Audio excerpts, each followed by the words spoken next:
கையை கையை கூடாது கையை சார் அப்படியே கொஞ்சம் திரும்பி பார்த்து பார்த்து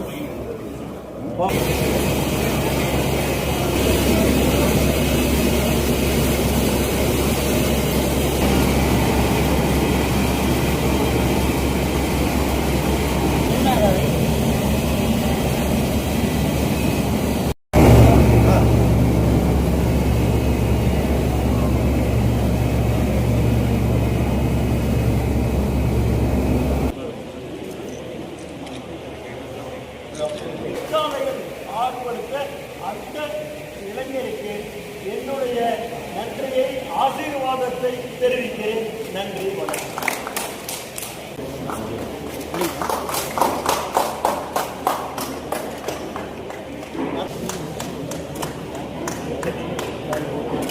கடைசியாக இன்னைக்கு அந்த முயற்சி ஒரு சிறப்பு வாய்ந்த ஒரு வெற்றியாக அமைஞ்சிருக்கு. இது முதல் கட்ட ஆரம்பம்தான். இருந்தாலும் இன்னும் நம்முடைய இங்கே மேடையிலையும் மேடைக்கு முன்பாக இருக்கக்கூடிய எல்லாரும் சேர்ந்து உருவாக்க இருக்கக்கூடிய அந்த முயற்சி, இதுக்கு முதலமைச்சர்கள் முழு உறுதுணையாக இருக்காங்க. ஏற்கனவே நடந்த அந்த பெயர் சம்மந்தமாக எல்லாரும் நம்ம அமைச்சர்களும் இங்கே வருகை இருந்து அது சம்மந்தமாக முழு ஆதரவையும் தெரிவிச்சிருக்காங்க. அரசாங்கத்தை பொறுத்தவரை முதலமைச்சர்களை பொறுத்தவரை அரசு என்ன செய்ய வேண்டுமோ நிச்சயமாக அதற்கு உங்கள் அனைவருக்கும் நாங்கள் துணை நிற்போம் என்ற உறுதியை உங்களுக்கு அன்போடு நான் தெரிவித்துக் கொள்கின்றேன். இந்த